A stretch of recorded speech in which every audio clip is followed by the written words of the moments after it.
Hey guys, how are you? Casey's on his way in, so he'll be in soon. Oh, he just came in. How's everyone doing? Sorry about yesterday. Apparently we had some YouTube issues, like everyone on YouTube was down, so oh, there he is. What's up, guys? Yeah, so it seems like YouTube is fixed now, so yeah. He's trying to hang out. Oh, Addie's here. Hey, he's like right in the way. Hey Kim. Hey Heirloom Permaculture. Hey Cheryl. Hey Two Quacks. Scott, nice. Jay Plummer. Hey Angela. Eliana. Your hat's crooked. My hat's not crooked. Everybody else just wears theirs what they think is correct, and it really isn't. So. Nice. Hey Lacey. Hey Omnivore Urban Farm. Hey David. Hey Mrs. Fritz. Can everyone hear us?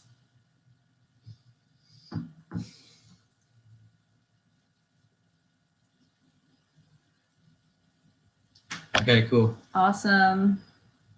Sweet. Cool. Sounds like it's a little bit better than yesterday. I know. We were having some big issues. No one could see us. No one could hear us. And yeah, even when I tried to like look at other YouTube channels and videos, nothing would show up. All I could see was the comments and the video wouldn't load and everything. So yeah, awesome. Glad you guys can hear us.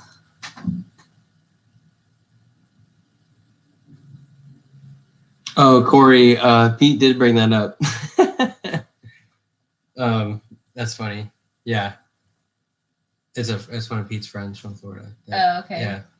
Casey's nickname for me is George. So that's where that comes from. Canada, cool. My mom is from Oshawa, Canada, I think. So that's cool. And we grew up in Northern Ohio, not far from Canada, really. Nice. Yeah, that's what Pete said, Corey. I wasn't laughing at that. I was just saying it's funny. Cool. Yadkinville, that person's from Yadkinville. That's the people that drilled our well are from Yadkinville. Yeah. Yeah, nice. Archer Miss from NC. Awesome. What part of NC?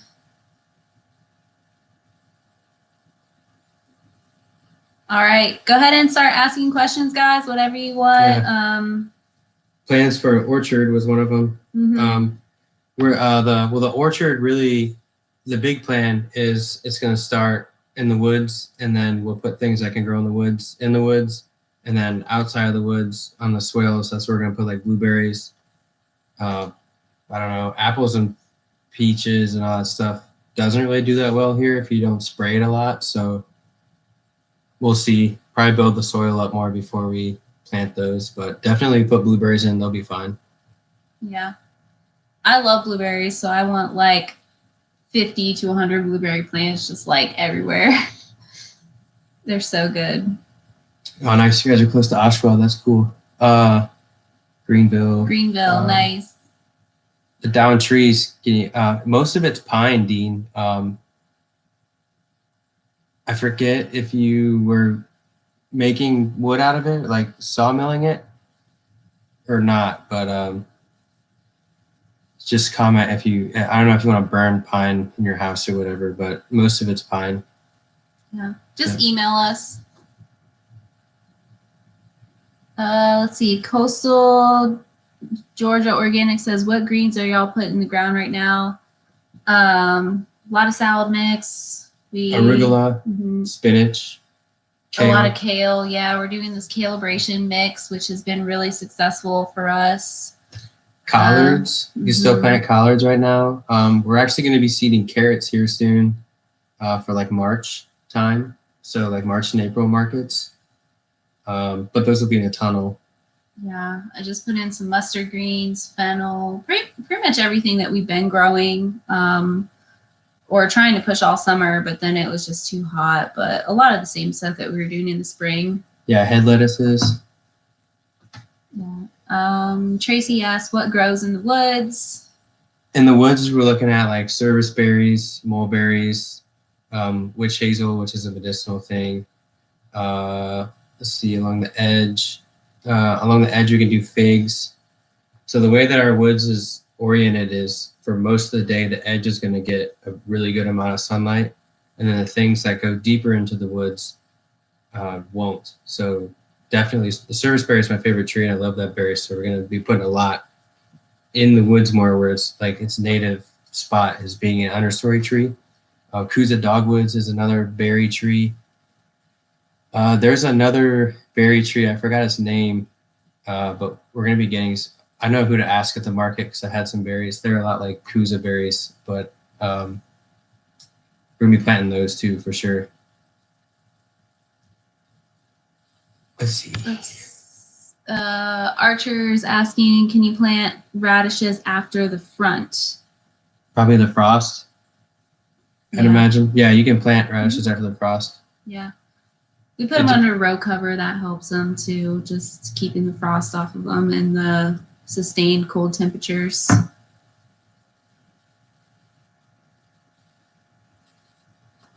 John from Heirloom Permaculture is asking, is my cabin ready? You'll settle for a tent. Bro, you can live in that new Jeep, man. Yeah, for real. We're thinking about building that cabin probably next year sometime. Yeah. In regards to tomatoes, can you touch on your preferred fertilizers, organic fertilizers? Harmony, that's the name of the product. It's a chicken poo based fertilizer. Feather meal, Tennessee brown rock for phosphorus, Neptune's harvest tomato and veg food. What else we got? Endomycorrhizae.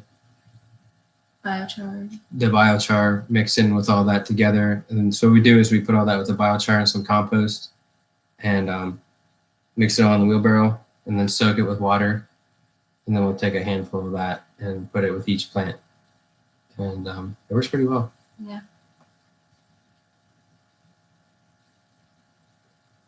Hey, from Maine. Tyler's asking, are you financing any of your caterpillar tunnels or are you cash buyers? The ROI seems like a no-brainer to finance, but also understand the Dave Ramsey way. Yeah, for us, we cash flowed them and just saved up money as we were making money at the markets and restaurants and then just paid cash for them. That's what made sense for us. And I kind of feel like they're cheap enough that you can cash flow them from Farmer's Friend. But that's just what we did. Yeah, 2 beds of carrots will easily pay for the tunnel. Yeah. Unless you get like a pro kit and you build the end walls and everything, then it takes a little longer, but it'll definitely pay for itself in a season. Yeah. Yeah, but we didn't finance any tunnels. The only thing we financed was the land in the house, right? Yeah, that was just like the mortgage. Yeah. A typical mortgage for land, but we just personally don't like any debt, so we try and save up and pay for it outright. David, have you thought about making your own compost on a large scale? Yeah, we want to. That requires a tractor, and I just talked to the leaf guy today. Actually, I saw him at the hardware store. It was like such a cool moment. I was like walking out. He was like, "Hey," and I was like, "Hey, dude, we'll take way more leaves if you have them." We just got a ton of rain, so they're gonna slow down on delivering to people now because they can't drive their trucks in the grass. But yeah, we like to do that. And there's a spot we could access from our other neighbors by those big pine trees. We could stack leaves up there and just turn them. And our other neighbors have a tractor, so I don't know. They need some tree stuff done, so maybe we can trade tree work for use of the tractor once a week or something. I don't know. But yeah, I definitely want to make our own compost. But we're not really against buying it either, because the more organic matter, the better. But Yeah. Jason says, how are the woods doing? Are you getting more time into them? Yeah. Yep. We just did some more work this week trying to clear out some spots, and it's really starting to open up. It looks really good. Yeah. So in the next video, there'll be, I think on Monday or Tuesday is when we worked in the woods. And then next Monday and Tuesday, we want to work in there again.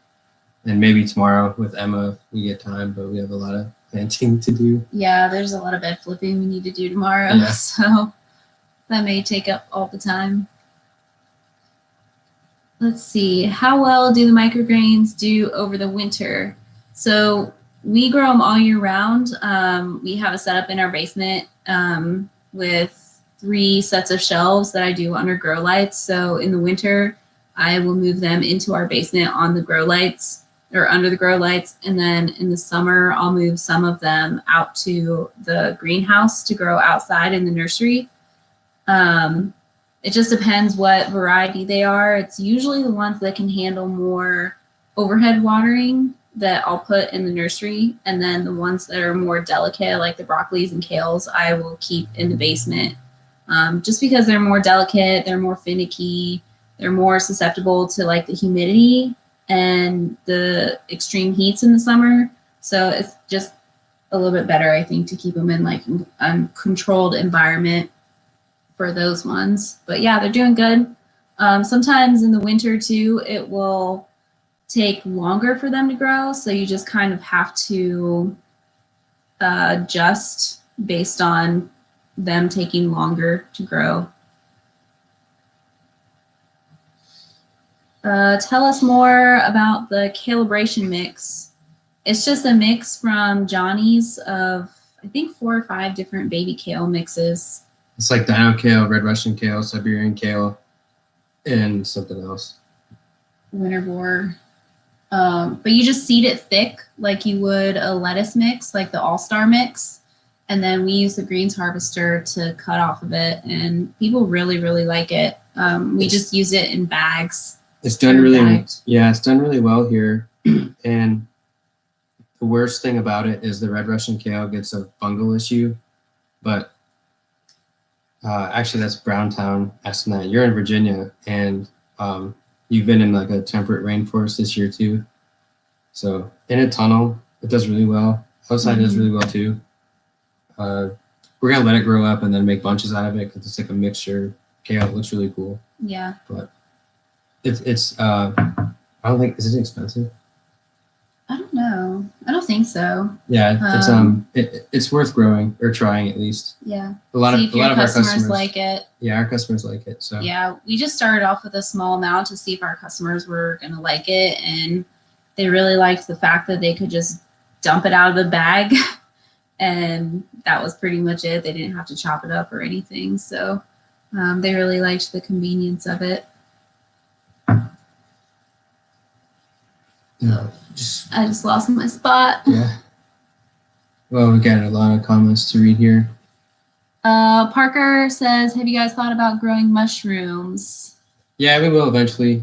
Now that we're doing the starting the food forest project, we'll have wood for it. So that helps. And then our friend Ross, he's into permaculture and mushrooms and stuff. He'll be here in the winter when we dig the swales.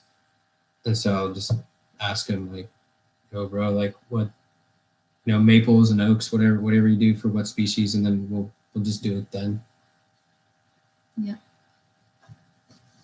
Let's see. Corey says, how much are you going to thin the tree canopy? A lot. A lot. There's a lot of like, it's kind of thinning itself right now, actually, because we've had so much rain and the winds.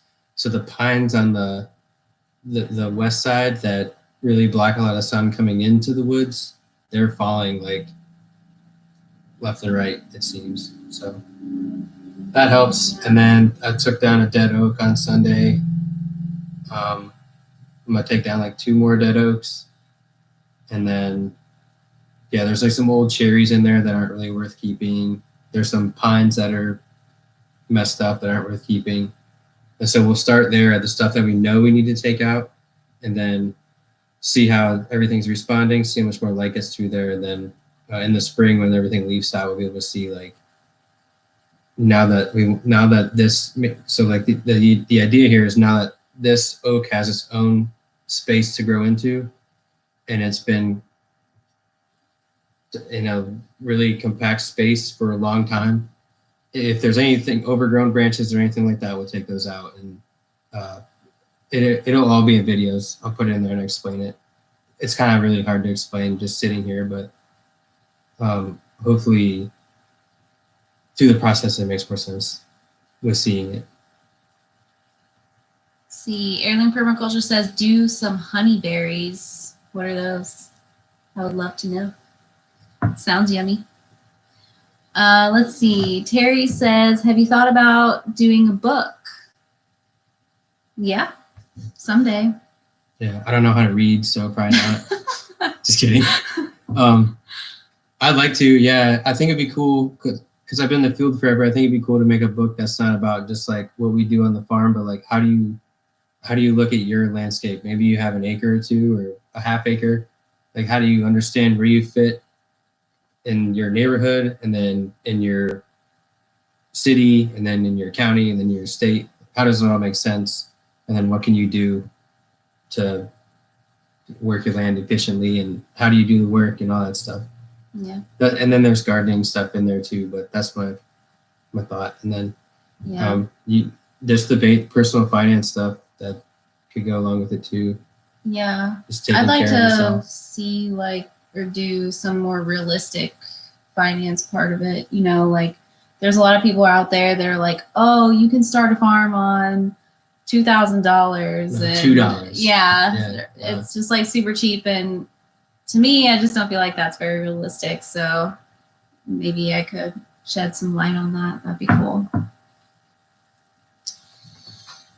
Let's see. Washington State, Kentucky, cool. A lot of people from Washington out. That's cool. Coastal Georgia Organic said, we do carrots, or what kind of carrots? Nantes or another variety? Scarlet Nantes. Now we're planting a lot of Bolero, and Purple Haze and Deep Purple do well for us. Mm-hmm. The purple ones. They always sell really quick. Yeah. In the summer, we do sugar snacks. Yeah. We have if you're in Georgia and you're on the coast, you probably have the same issue we have, and that's a serious issue with alternaria. Yeah. Maybe it's worse for us because we have the mountains. I don't know. Maybe the salt helps, but yeah, sugar snacks is pretty good at dealing with that. Yeah. I feel like even with the humidity, though, it still gets them, like no matter what. But they're supposed to be, the sugar snacks is supposed to be resistant to alternaria. Yeah. Until you get record rain and like insane, whatever. Yeah. Just 2020 is insane. Let's see. What normal organic soil amendments do you recommend for garden soil while it rests over the winter? And what time frame do you recommend throwing the silage tarp on it? I think that's for you, Scott. You're in Virginia. Let me think about that for a second. If you're going to let something rest over the winter and you have, I think you just got a soil test done, if I remember right, from what you were texting me. Put all those amendments down now, and put your silage tarp down now too. That's fine. You know, the longer it sits, really the better it is. And then if you're going to have a light rain, if that even exists anymore in our area, I don't know if it does. But if you are going to have a light rain, like one of those ones that's like kind of a nice slow soaker for a day, just pull the tarp off, let some rain get in there, and then put it back on. But I mean, anything with nitrogen, Harmony is a good one because it's pretty well balanced and everything. It definitely won't hurt to put that down. Let's see, hey from North Dakota, hey from Colorado. Jay Poomer says, are you guys going to compost those leaves? Yeah. There's a lot more coming too. We have, so we're not even gonna be able to use them all. So just by like default, they're gonna end up composting. Mm-hmm. Joy says, we live in Washington State and we have so much clay. How can I break it up? Broad fork. Yeah, broad fork. A lot. You can use, I think it's called gypsum, helps break apart clay. Broad fork organic matter. Don't add sand. Yeah, that's probably the biggest thing. Broad fork and organic matter. We have some super heavy clay spots here, and well, really, you broad forked it more than I did. It makes a difference, though. I mean, just being consistent with it, just trying to do it. Like, we do it less now because we did it more upfront in the beginning when we were building the beds and initially doing everything. So when we did it all from the beginning, now we're having to do it less. You're also in Washington, and we're in North Carolina, so it's a little different. I know for the soil here, if it was really bad, I would put a lot of compost down, and then I would till it in. I know a lot of people would say it's really bad, but that's going to really integrate your organic matter and start the process of changing everything a lot faster. And then heavy nitrogen too. Mm-hmm. Hey, from Concord. What's up, Concord? Hope you all are good with the rain. I know it was bad there. And you guys just bought your first farm. Awesome. Good luck. Let's see. Archer says, do you sell plant starts? What is a fair price? Because I want to sell in the spring. We don't, but it's been something we've been thinking about doing. We're thinking about it because the nursery, and then also we have people buy from here. So, I don't know. I would say, I don't know.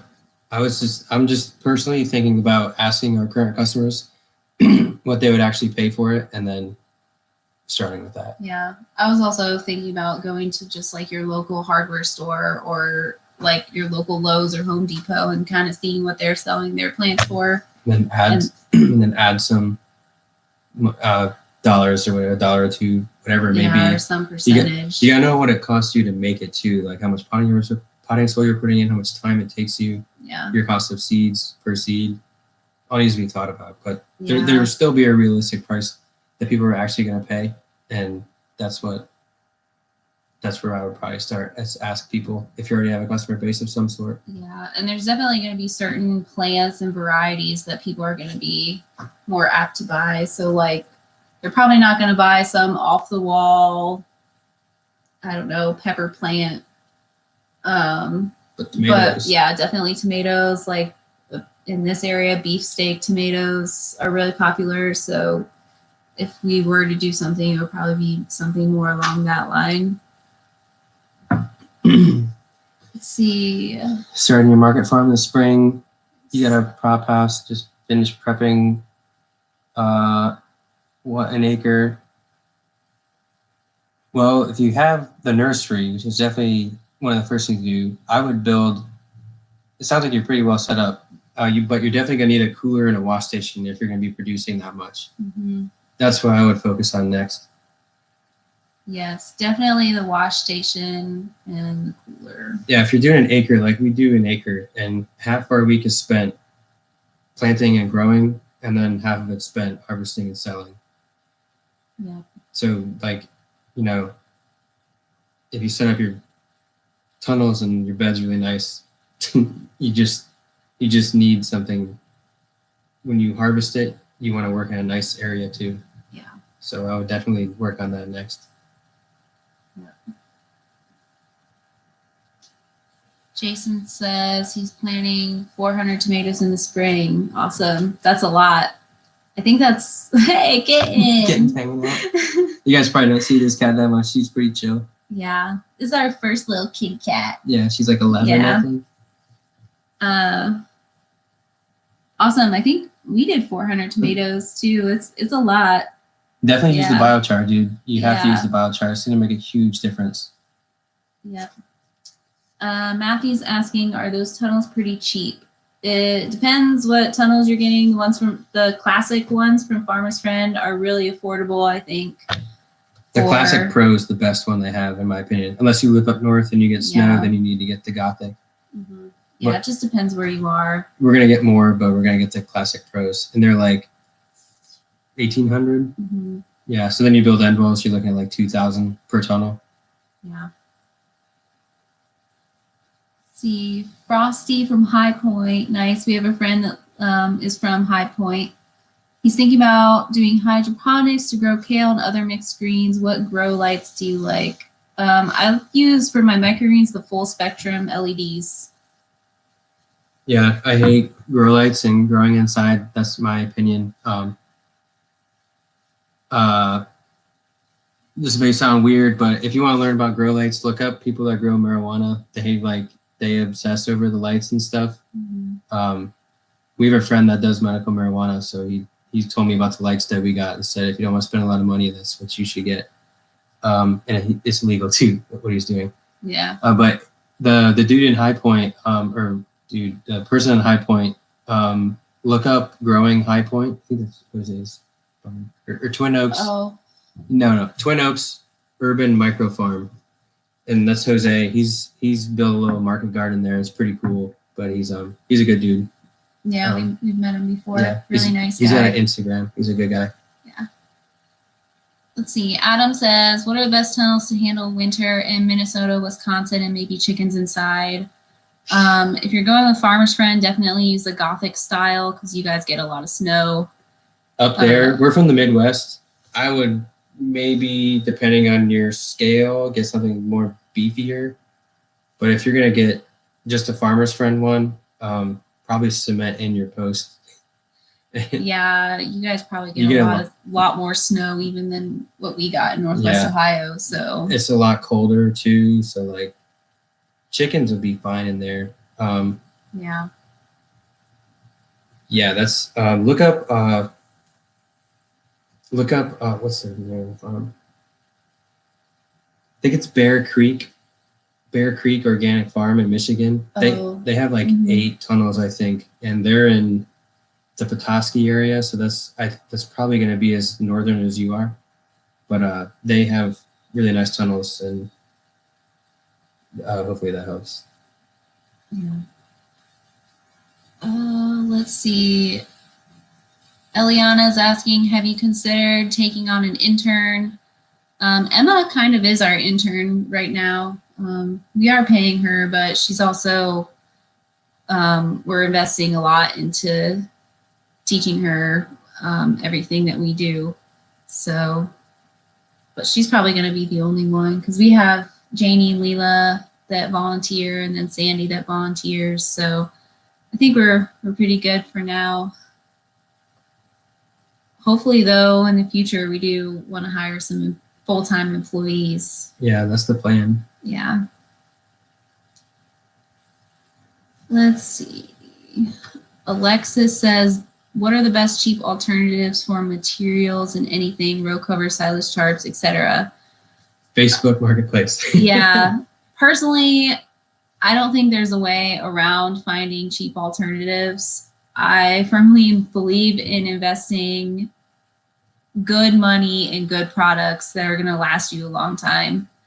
And, you know, that's just kind of what it comes down to, because you find a cheap alternative and then 2 months later you're using it and it breaks and you have to buy a new one anyway. So you might as well have just spent the money and gotten a good product, and it's going to last you a long, long time. If you're on the gardening side, go to a garden center or maybe a farm somewhere and ask them if they have any old stuff that they want to sell. Like maybe there's something that we don't want to use anymore that you could use. I don't know your context, but maybe think that way about it. Yeah. Yeah, a lot of times too, like if I know that we have needed something for a long time, I will look a lot on the internet to try and find somebody that has one. Like when we were looking for a BCS or knew that we were going to start our own farm, I started looking for a BCS like 6 months before we moved, because I knew that we were going to need one. So I was like, all right, like I'm just going to scour Craigslist, scour Facebook, everywhere, the internet, try and find one, and eventually we did. So yeah, right when I gave up and it was, I was like, man, we're just gonna have to buy one. You were like, oh no, there's one here, like 10 minutes away. We were like, yeah.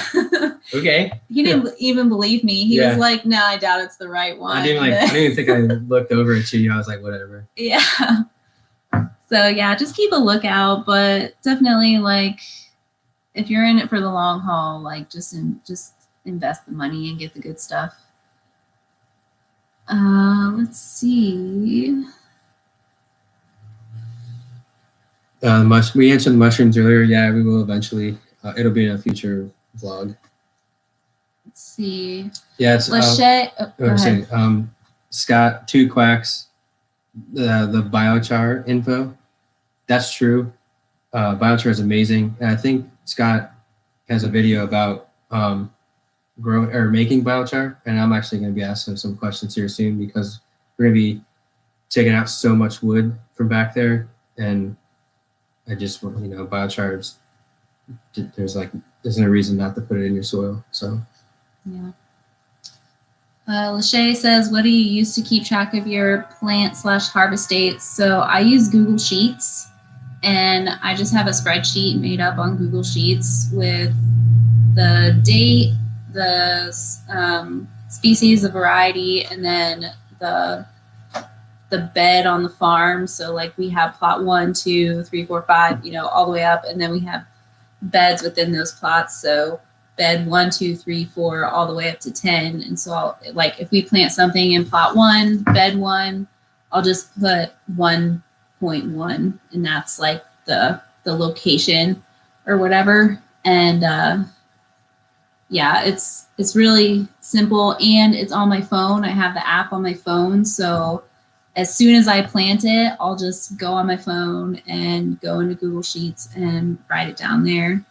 So that helps a lot too. I used to keep like a really detailed version in like on my computer on a spreadsheet where I had a bunch of formulas that reference like days to maturity and how many pounds we harvested and how many harvests we got. But really, I didn't find that to be all that meaningful or necessary to keep up with. So now I just keep track of what we have where. And yeah, eventually it will be, but yeah, that stuff's cool to nerd out on the details, but we're more focused on building a business that makes money. Then we'll get more focused on that. It just takes a lot of time, and it can really bog you down. And I've spent my fair share in the corporate world, and I don't like being bogged down with that stuff. So I just don't do it anymore. Let's see. Lacey says, do you bottom water your microgreens in the basement?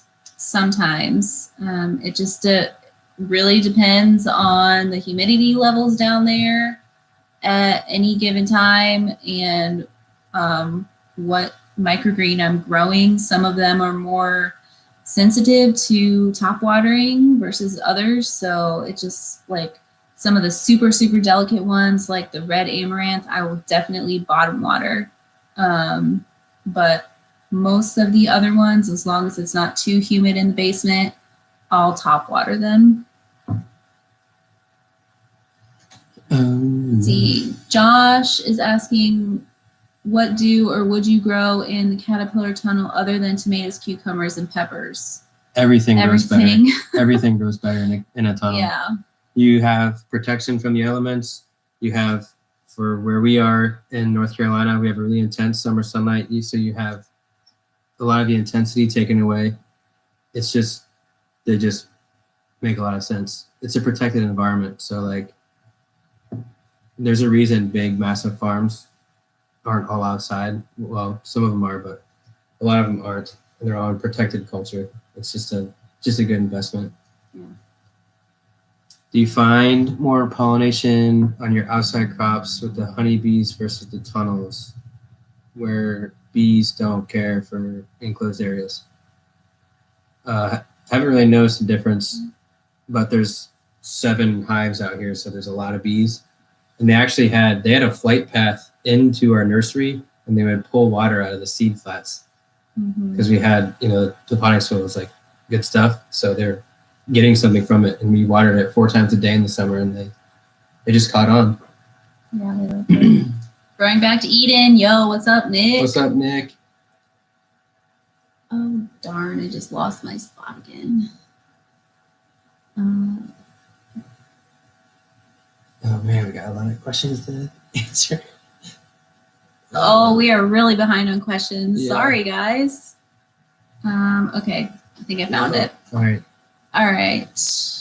Yeah, we gotta speed it up here so we can catch YouTube up. watcher says, "Thanks for the financial info." You're welcome. Glad you like it. Let's see.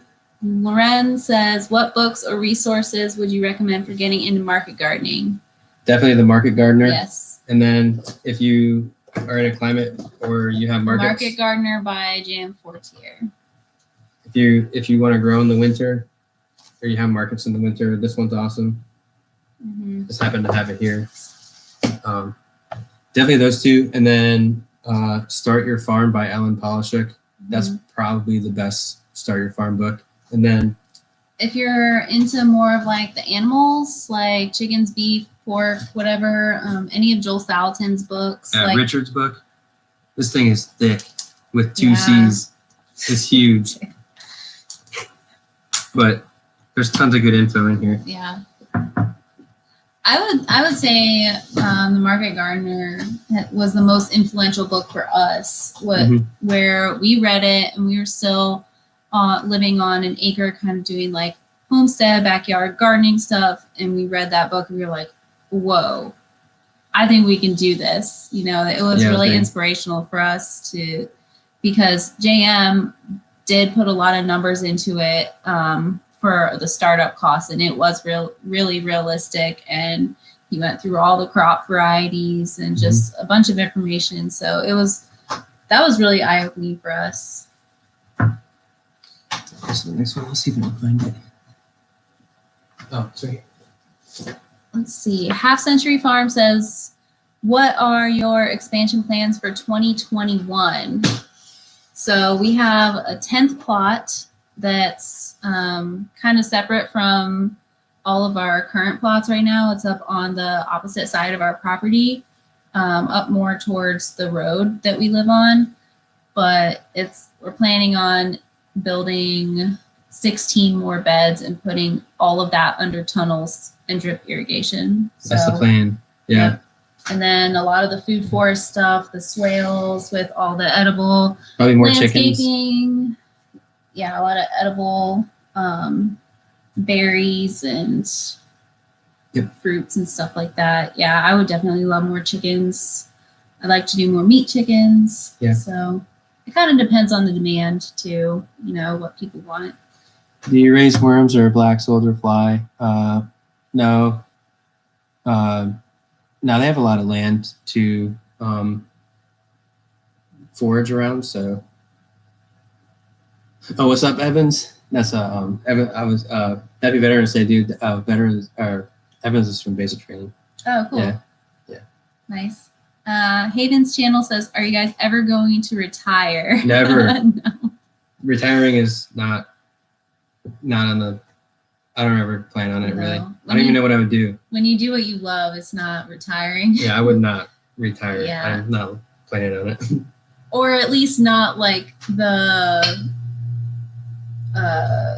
like normal term of retiring, like just to stop working, to do nothing. Like I feel like we're always going to have some hobby that we're doing. It may not even be farming, but maybe something else.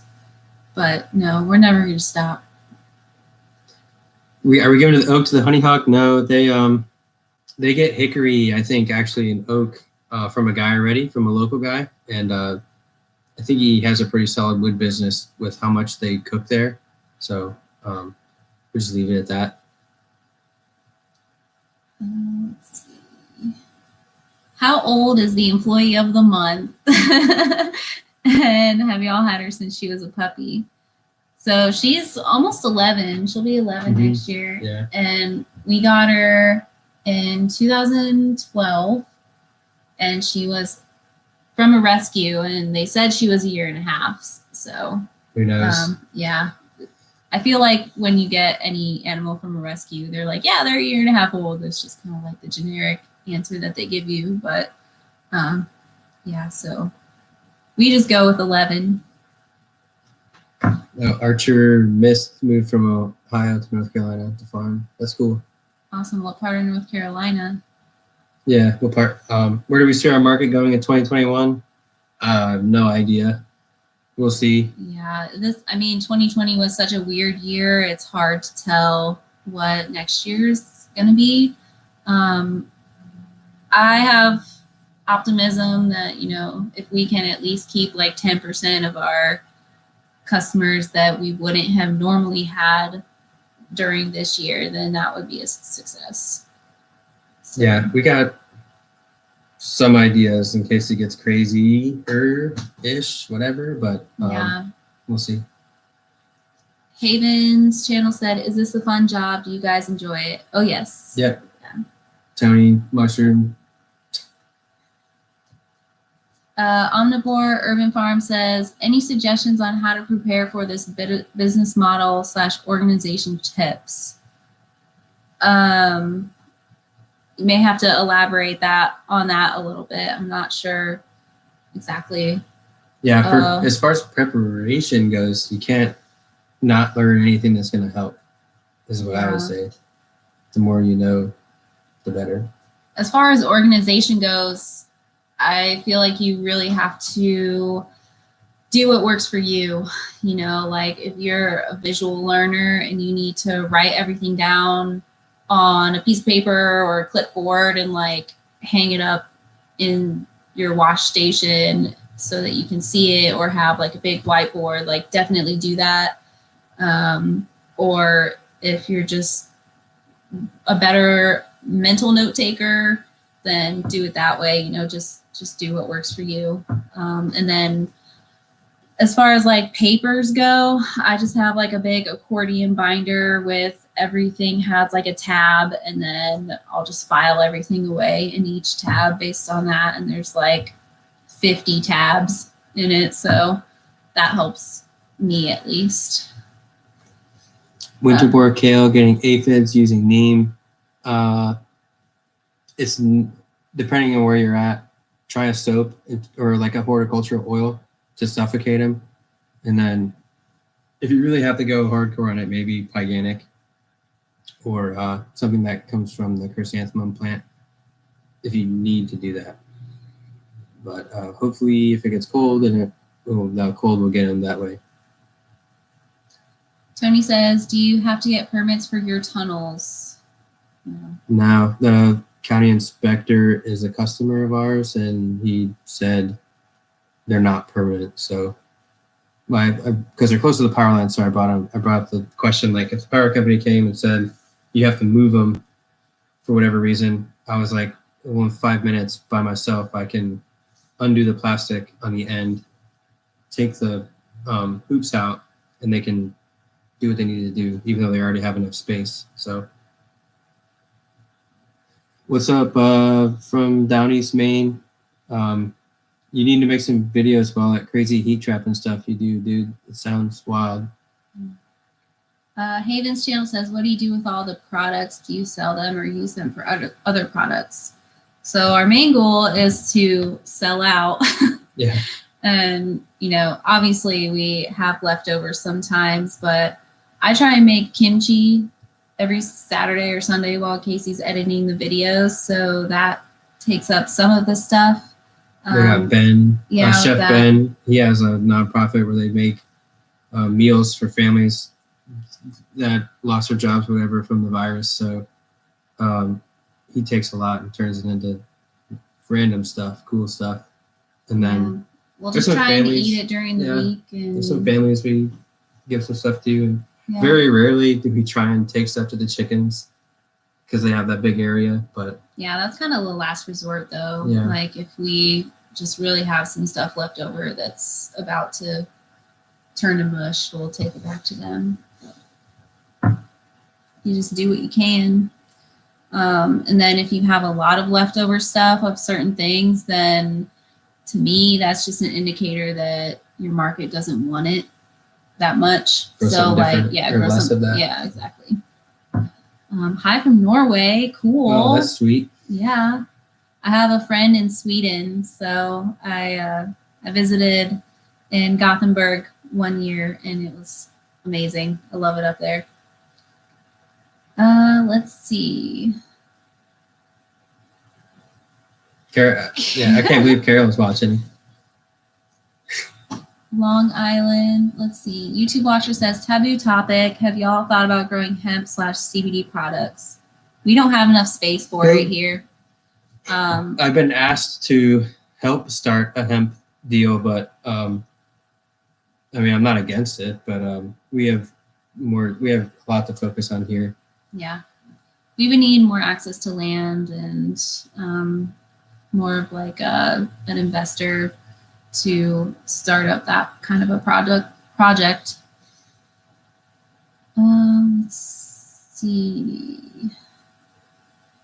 You've had broccoli be fine in the 30s. Yeah. Yeah, it's been fine in the 30s. If you have row cover, put it out. It'll help. Don says, have you guys been getting grants for your tunnels? No, we've been paying cash for the tunnels. They're pretty affordable when you think about how much you can sell out of them.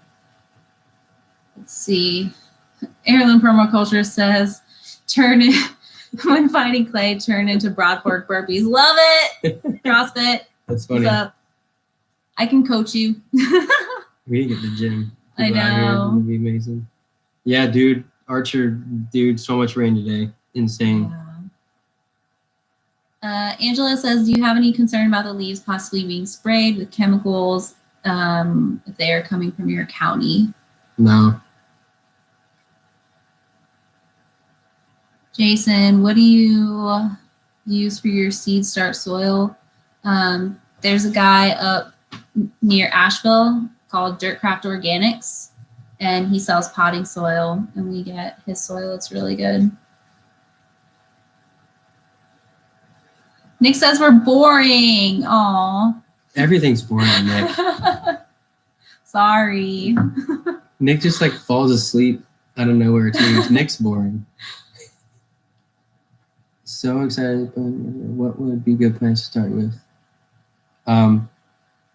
If you're gonna do a garden this spring in Kentucky, check out the No-Till Growers channel. Jesse's farm is in Kentucky, and I don't know if he still has the Rough Draft Farmstead channel, but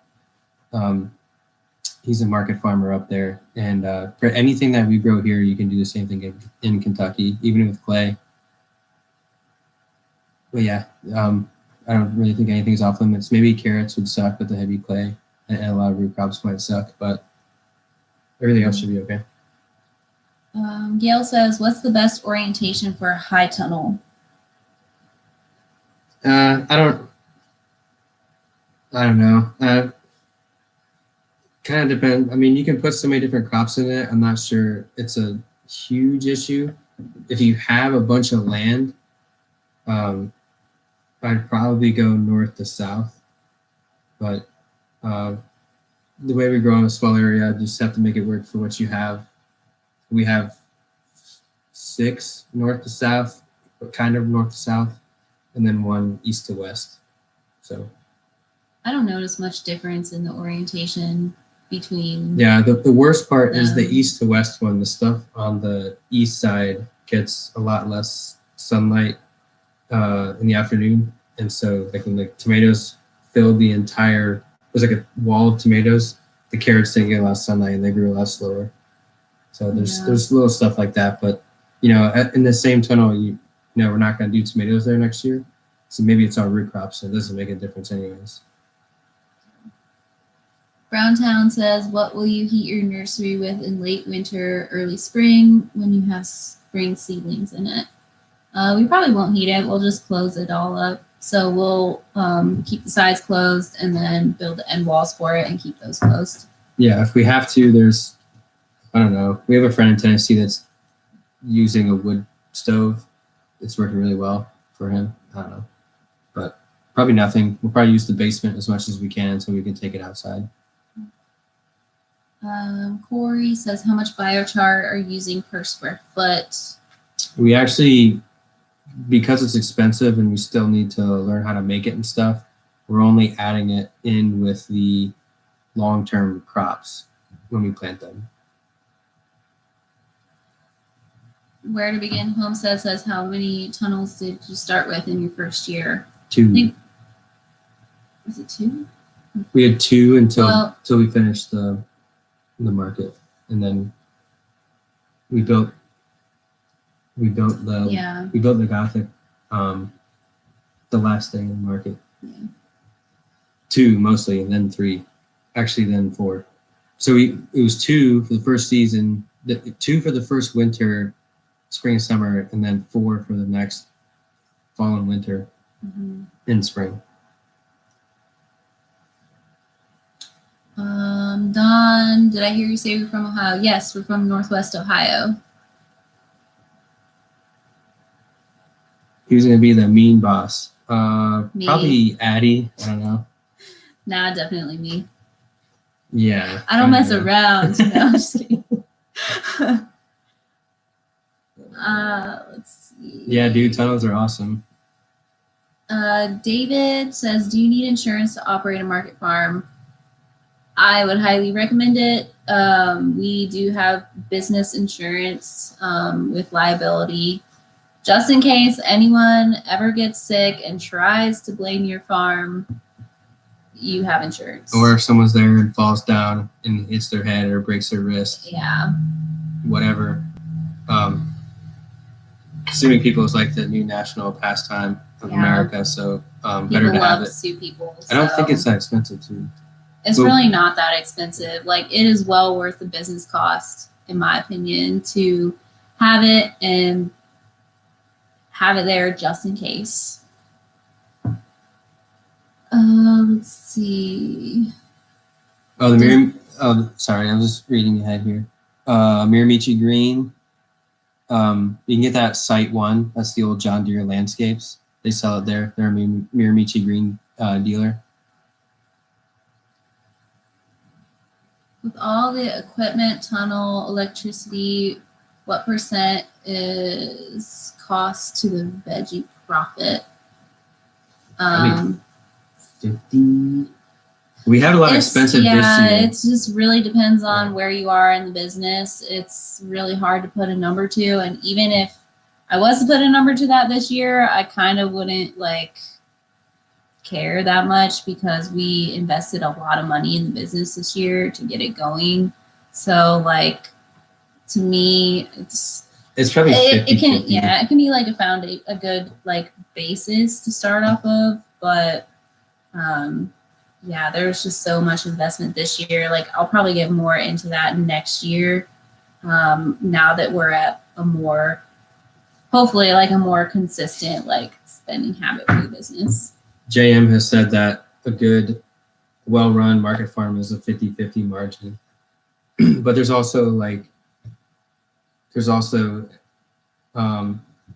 every farm's gonna be different. There's also gonna be a growing cost versus we've already paid for this and we're efficient over here cost. Yeah. And we're just now starting to figure out that we're getting more efficient. We build a customer base, and hopefully they stay with us. All that stuff. So, but the general consensus to everybody is 50-50. Yeah. That's probably something I'm going to look more into over the winter too.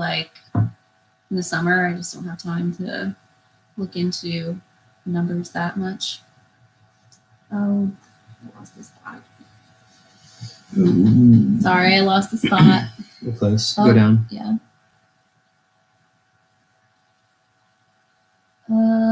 What time of year do you trim your oak trees? John is from Oklahoma. We're Oklahoma. I think that's zone 7. You should be good a year, anytime. That's how it is in North Carolina. You can prune oaks anytime. Let's see. Terry says, I don't see you growing broccoli and cauliflower much. Is it not profitable?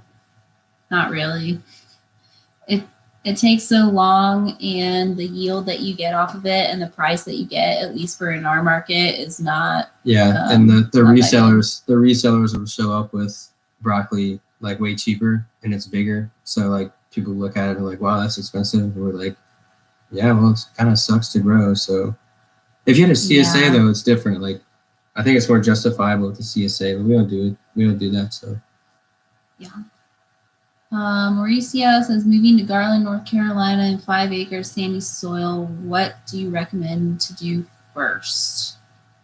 Soil test. Yeah. Yeah, do a soil test first.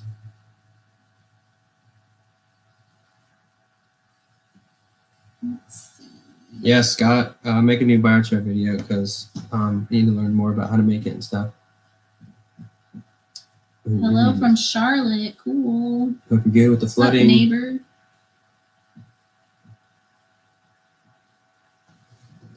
Don says broccoli and cauliflower have been very profitable for him. That's good. Yeah, that is good. Let's see.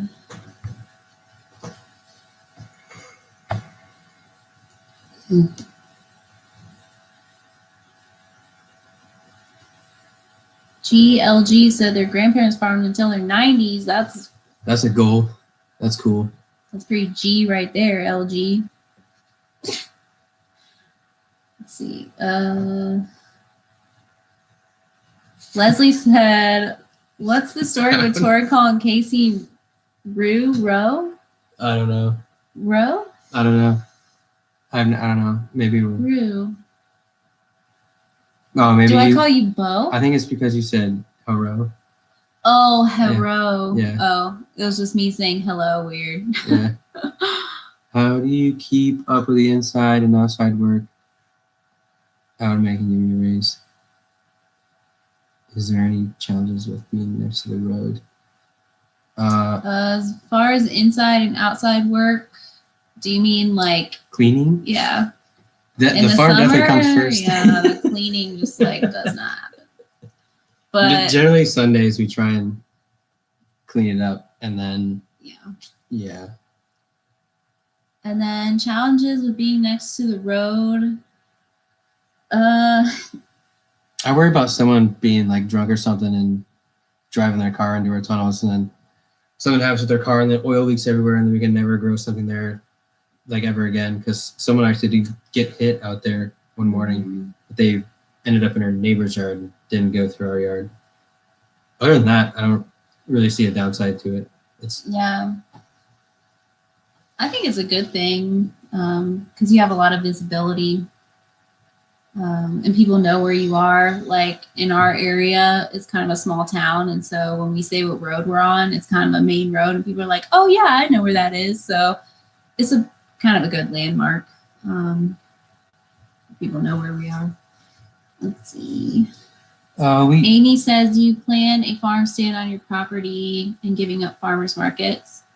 Not right now. We sell from the farm every Friday, and we have a pretty decent customer base that comes to that, and it's working for us. But it's definitely not enough to replace any markets right now. Let's see here.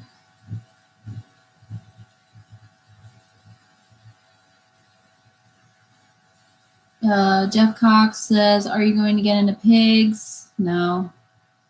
We don't have enough land for that, and we don't really eat that much pork, so it's like, we're just not into it. We have friends that are pig farmers, and it's not for us. I have no interest in pigs at all. Yeah. I appreciate the people that are, though. Yeah. Let's see. Where to begin home said, do you have to go to the grocery store at all? Yeah. I still get like bananas and flour.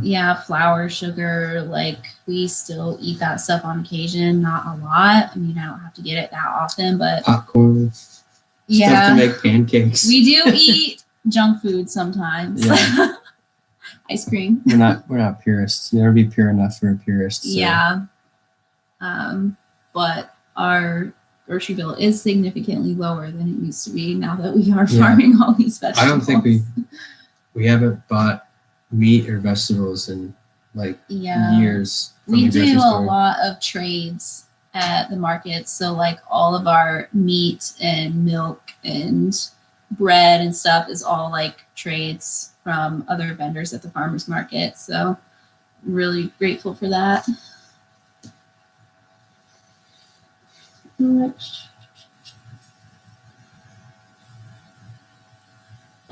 Matthew asks, is there very high demand for produce in North Carolina?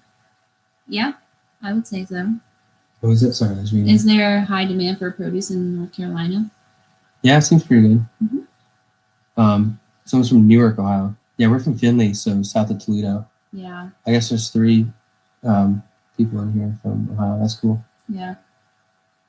Our hometown that we lived in Ohio, the demand for local produce is not high, or at least people aren't really willing to pay that much for it. No, unless it's like a bush. I don't know. It's no, they're not even into it. Yeah. Unfortunately. Looking forward to seeing your water management solution. Me too. Same. It'll happen this winter. Like, I wish we would have done it last winter because we would have an awesome pond right now. I think we're going to end up around 80 inches of rain this year, and the average is 45. That's a lot. Mm-hmm. Browntown Organic says, what's your opinion on soil blocks? We don't use them. Jesse from No Till Growers swears by them. They're probably better than the trays, but just the trays work, so we're doing that. Let's see.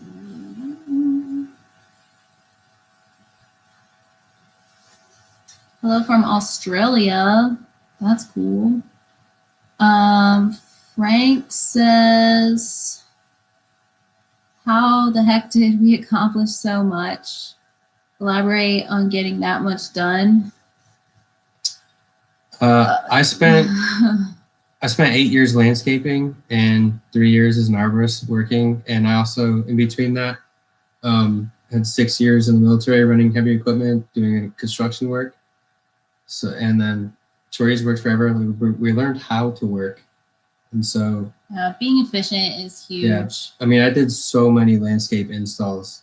Like, building 10 beds in a day is not a big task to me, and we only have 80 beds. So if you really went hard, you could do it, plan it all out in 2 weeks and get it done.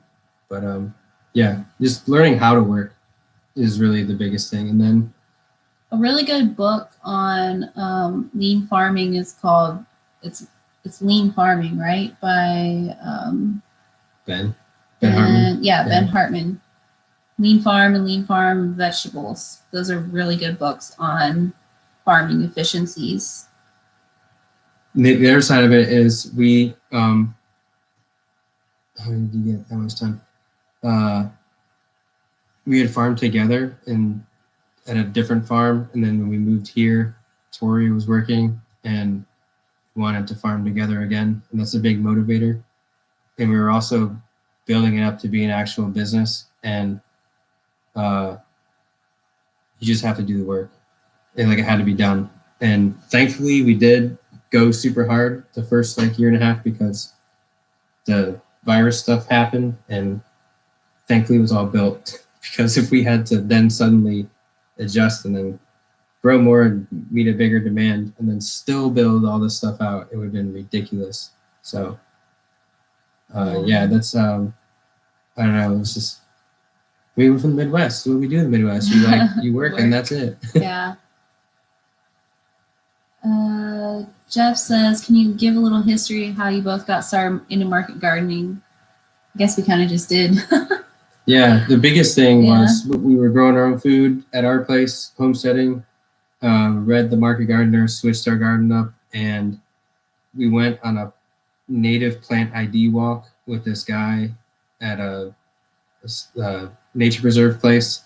And I started talking to that guy when he had worked on this farm in South Carolina, going around mapping out their land with all these plants and stuff, and it was really cool. And then he came back to our place, saw the gardens, all that stuff, and then our friend Ross and Tiffany were there managing that farm, and then they said they wanted someone to start this market garden part of their farm to table event business. And so then we moved there, so everything had moved there and went into it 150%, and that's what really got it rolling. And so once we started doing it, we were like, oh yeah, this is doable, it's fun, yeah, cool. But yeah, that was the That was the biggest thing.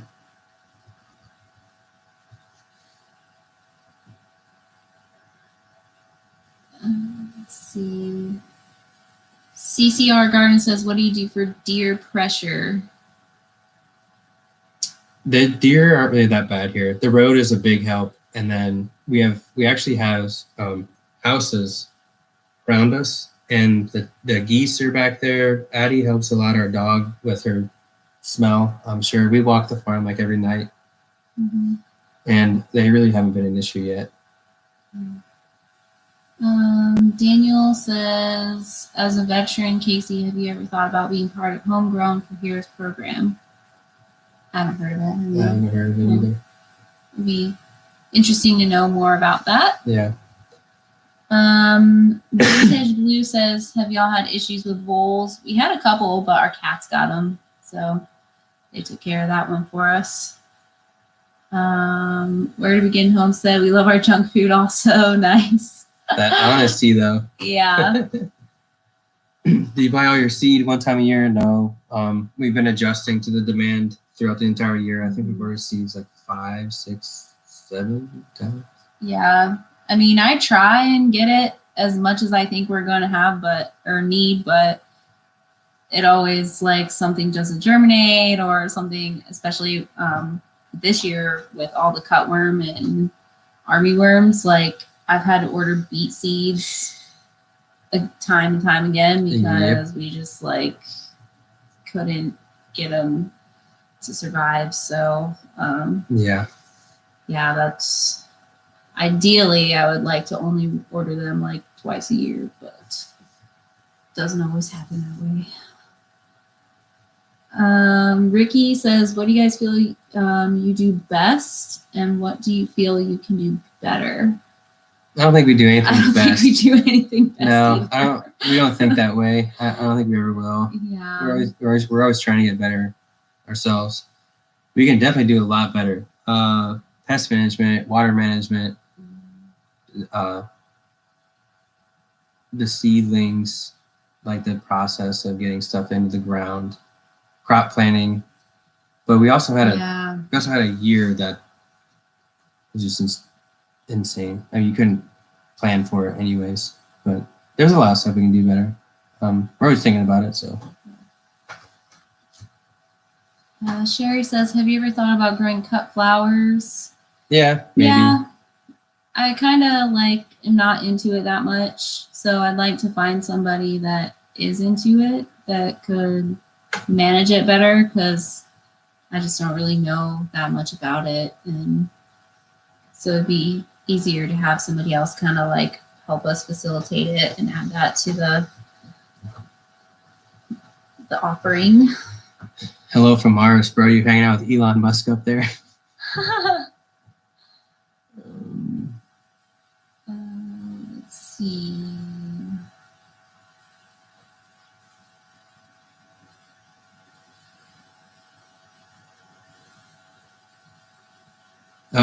Happy Life Urban Living says they buy from you at the Charlotte Market. Cool. Nice. That's awesome. That's awesome. Emmanuel says, when is your last date to plant for winter? We plant all year. Mm-hmm.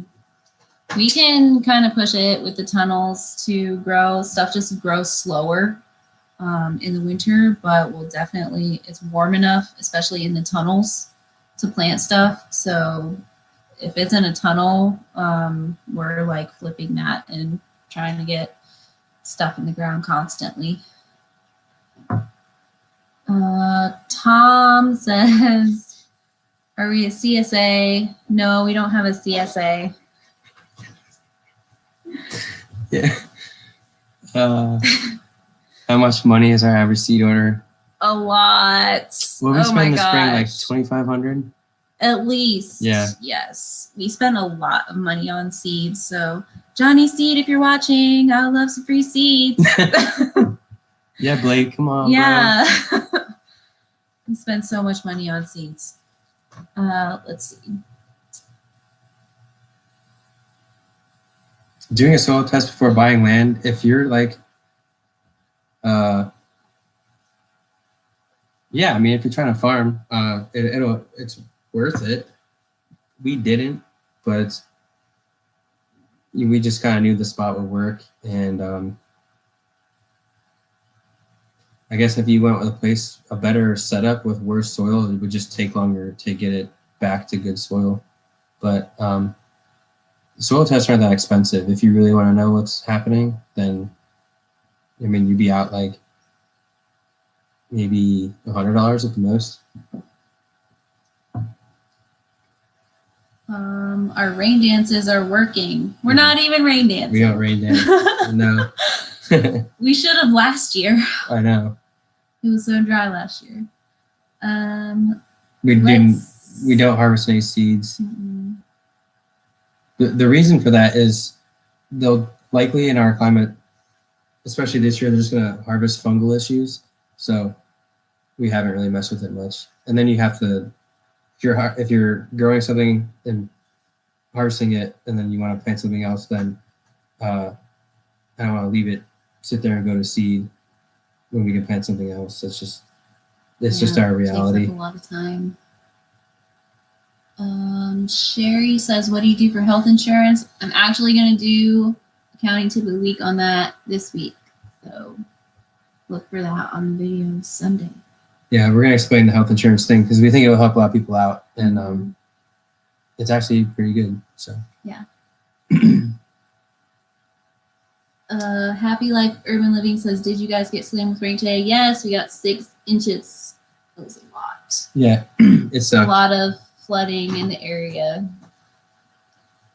This is like the 5th big rain event we've had this year. It's just ridiculous and super annoying to have that much rain come down in a day or two. Yeah. Two Quack said you should get a shirt that says slogan, learn how to work. I don't know about shirts and stuff. I don't know. Yeah.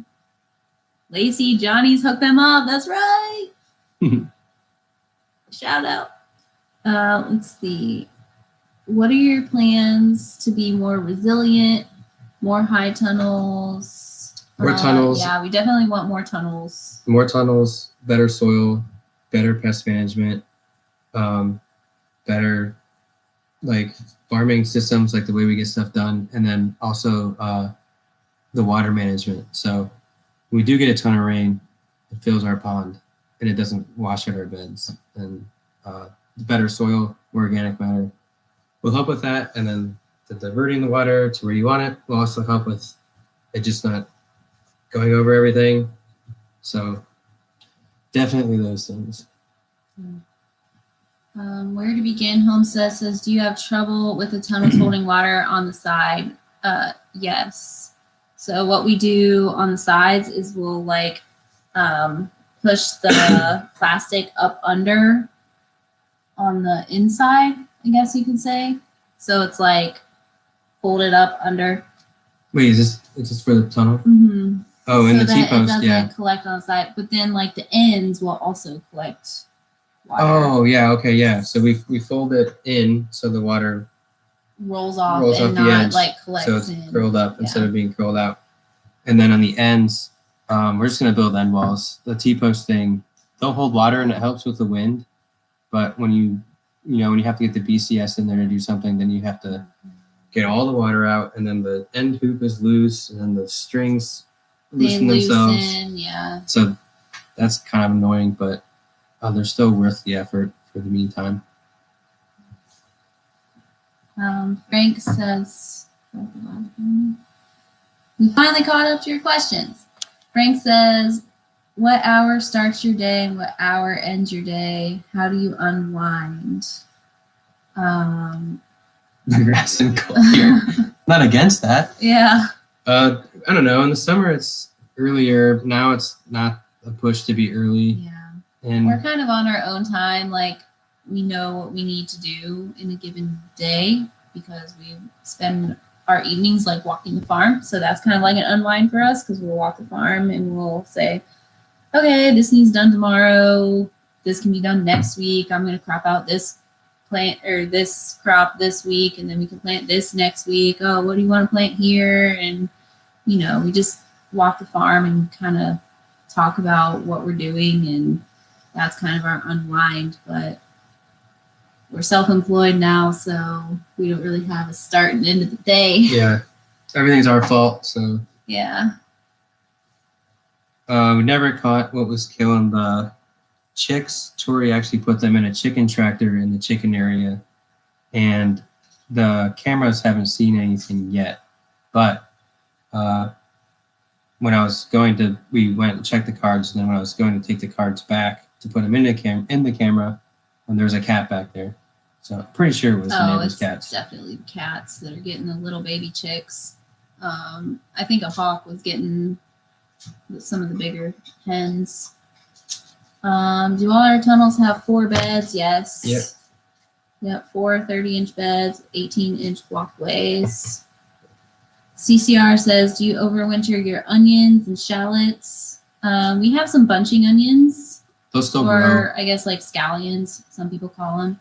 And we have them in tunnels and outside of tunnels, but they'll overwinter pretty well. But as far as the bulb onions, no, we plant those in the spring.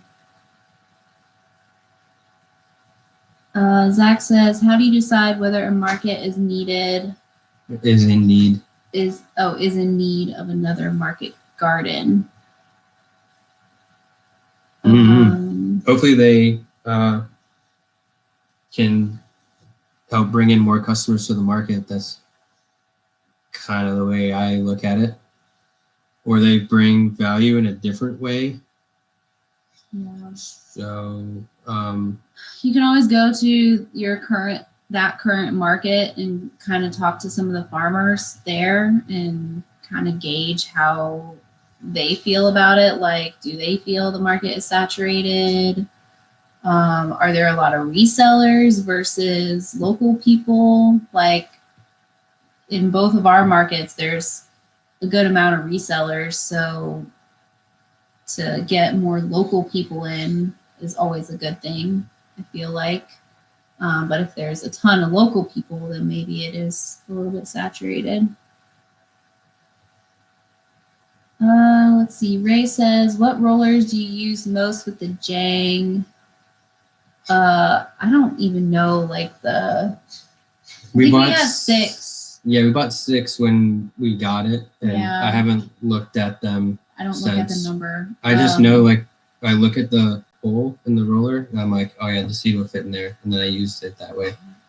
Johnny's has descriptions of the seeds that it normally pairs with, so I think when I was doing my initial buy of the Jang and like looking at all the seeds we were going to buy, I just kind of like said, okay, this roll is going to go with this one, this one's going to go with that one, and then just tried to like piece it together. Let's see. Val is asking, my soil is high in iron but has other mineral deficiencies. Would adding azomite be a problem because of the iron? I don't think so. Our soil is good with iron. Don't add a lot of it, but the southeast is pretty high in iron pretty much everywhere. So I don't see how it would be much of an issue. Garlic varieties are music. Mm-hmm.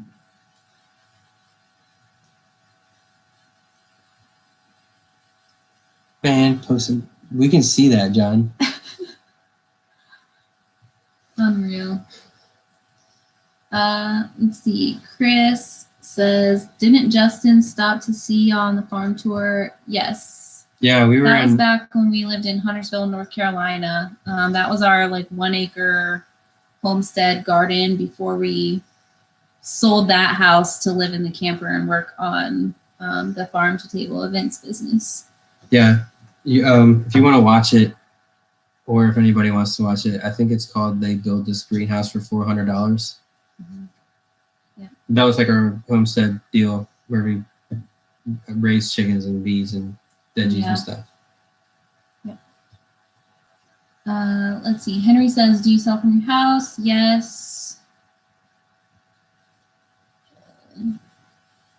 Oh, John says you can order packaged with the most popular rollers from Paper Pot Co. Cool. For the Jang cedar. Let's see.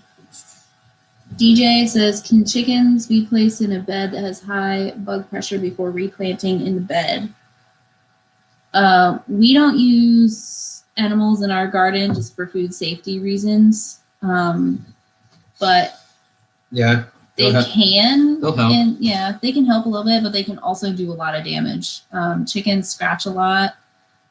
A lot of people recommend ducks if in their homestead gardens because they don't scratch, so they do a little bit less damage, but they still can pull out plants.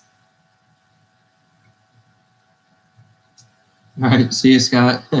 Bye, Scott. What are your next major machinery purchases? Oh, that's a good one. I don't know about machinery, but we definitely need a water trailer for our chickens. Yeah, we need a trailer with a water tank. I'm so tired of like filling up 5-gallon waters for the ducks to just like ruin in a day because they'll play in it. So if anyone has any amazing suggestions about awesome water trailers, I would love to hear those. Because I've kind of been researching a little bit and I haven't really found anything that's like, this is perfect. You know, the ducks aren't going to mess it up. It's going to last a long time and we can pull it with the truck or 4-wheeler. So, yeah. Any suggestions? We'll probably end up building something with neighbor Phil. Yeah. That's probably what's going to happen. But other than that, machinery. No, I think we're pretty good. Yeah, I think we're set on machinery. Can't really think of anything really. Yeah.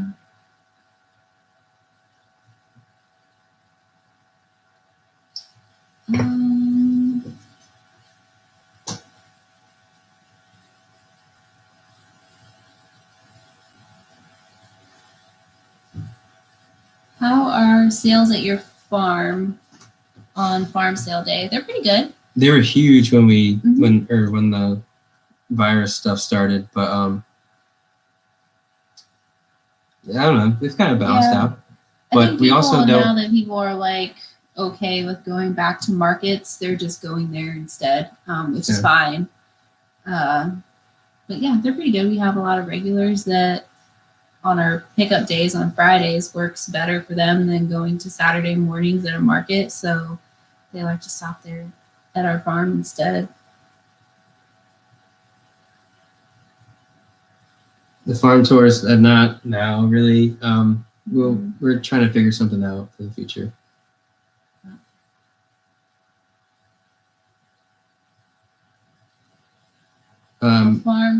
Yeah, we could try and do another farm tour on a video. We haven't done one in a while. Oh, I didn't think about that. Yeah.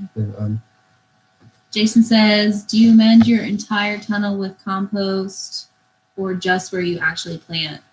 Just the beds. Where we plant just the beds. And then the walkways will get like leaves here soon.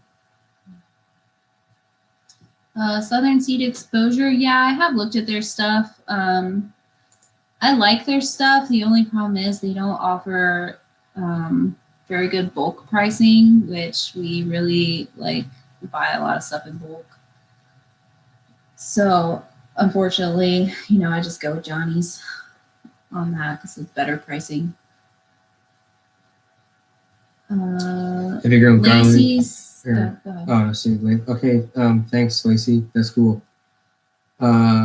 Yeah, please message us that info, Lacey. I want to see that.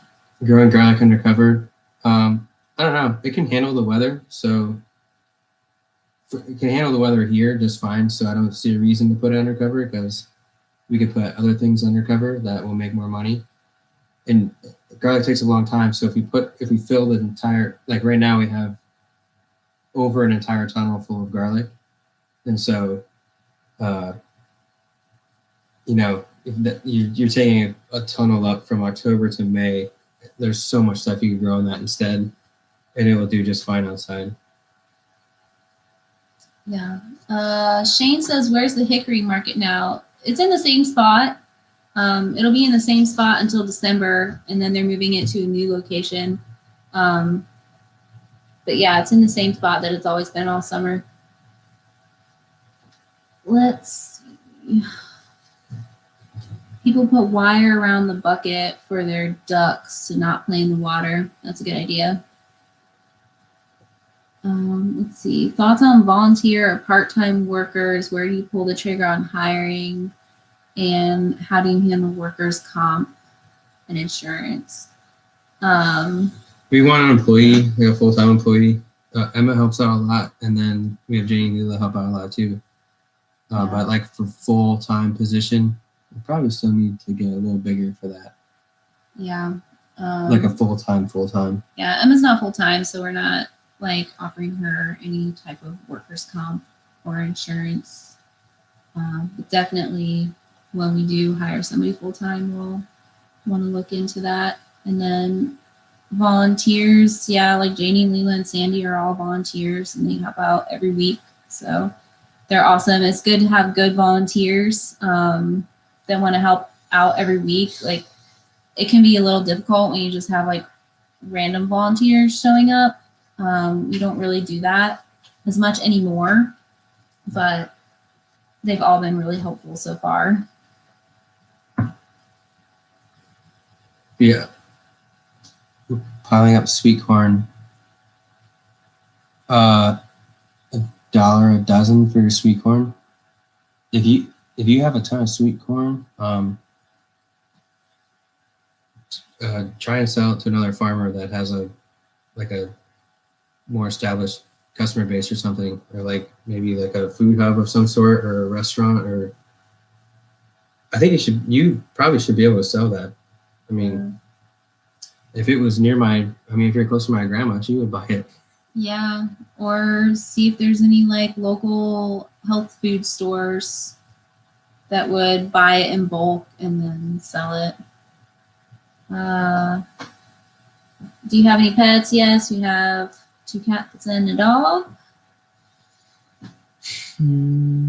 Sean says, do you plan on adding a CSA to your farm? Not right really, now. No. It's important for us to understand our production and get our production down before we offer something like that. Yeah. Also, there's other local farms that offer CSAs. So a lot of people just go to them for they've been doing it for like they want 10, 12, 13 years. Jeff says, how many more tunnels do you want to put up? A lot. I'd like a lot more tunnels. 6? But yeah. 6 more cat tunnels and then 1 more bigger tunnel. Yeah. And that'd be pretty good. That's what we're thinking for now at least. Corey says, I have auto waters for my chickens, but they need a supply line. Yeah, fortunately, we need something that is like a movable cart that can be filled up at another location, because right now our chickens are on our neighbor's land, and where they're at doesn't have access to the well. So let's see.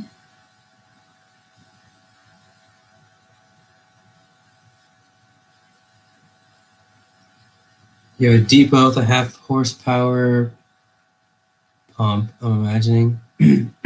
That's over 20 years old. If I built up a 1 acre lot, is this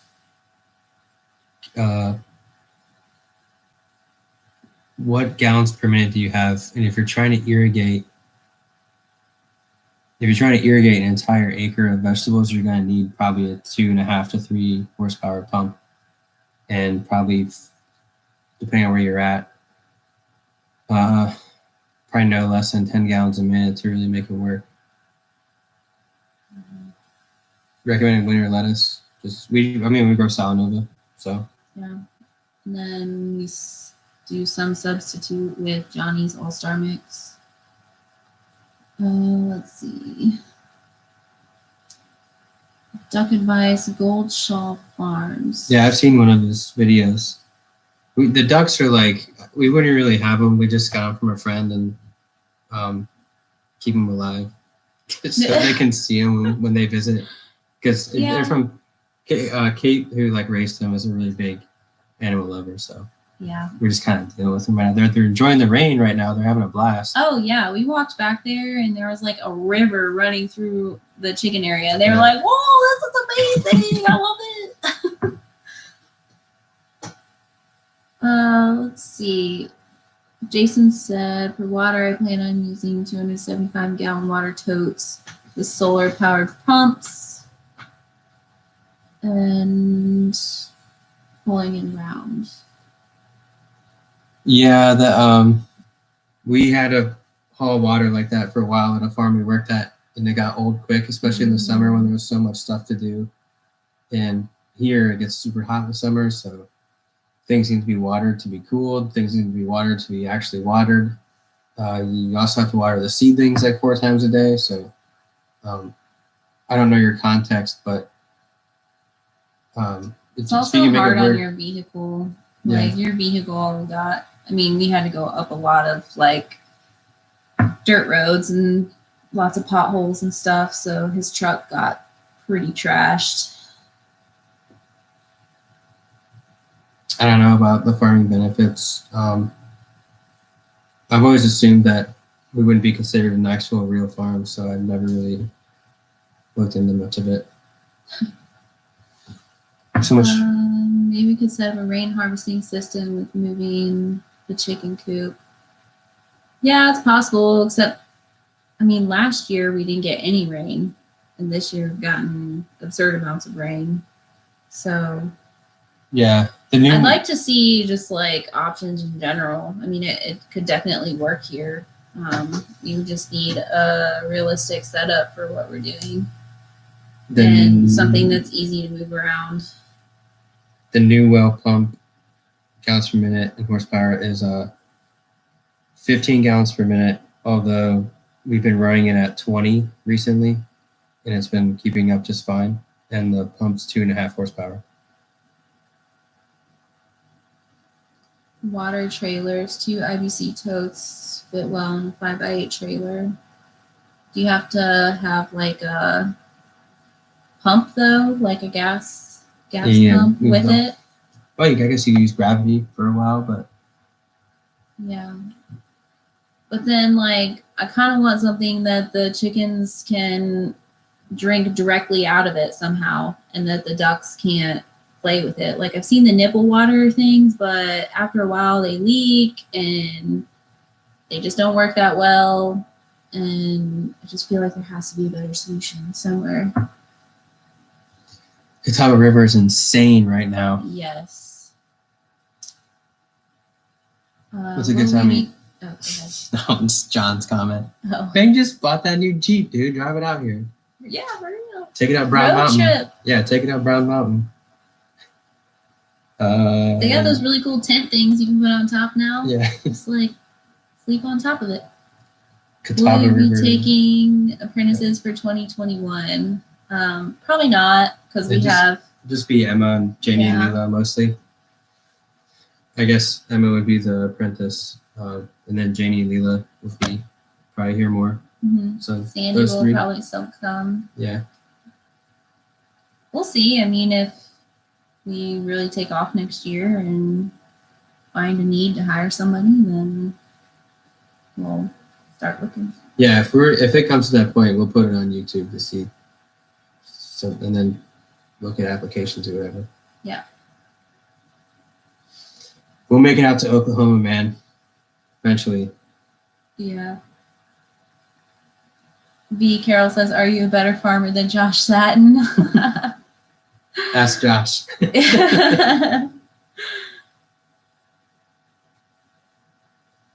Let's see. Is that another question? Yep. All right, guys. That's like an hour and a half. I'm pretty good.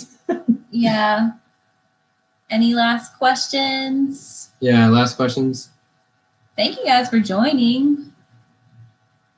I really appreciate all your support and questions. Josh has the beard win. Aww. He's from Boston. I like your beard.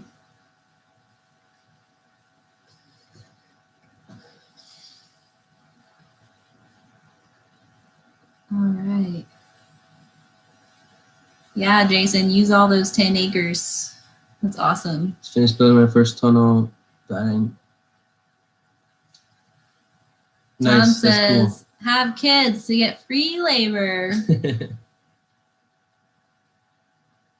Any questions for you guys? Just what makes the videos better? Yeah, what do you guys want to see? Yeah, I We spent a lot of time doing it, so I don't. I mean, want them to be as best as they can. So Yeah. Kim says she likes your beard better too. thanks, Kim. This has taken 31 years for this right here. Yeah. Heirloom says, when are you having youngins? It's not up to me. Someday. Yeah, someday.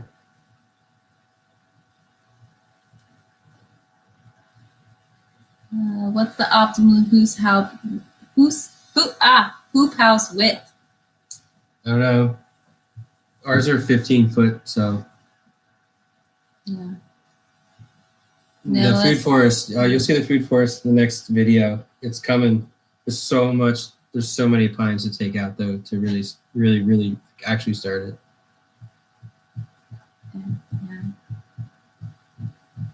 Oh, I would love to have Henley out here again. She's awesome. Mm-hmm. Yeah, Henley can come out here and work. That's cool. Yeah. Yeah, Josh says Casey's yawning. Yep. Yeah. All right, guys. Well, thank you so much. Yeah, thanks. We'll see you later. Bye. Bye.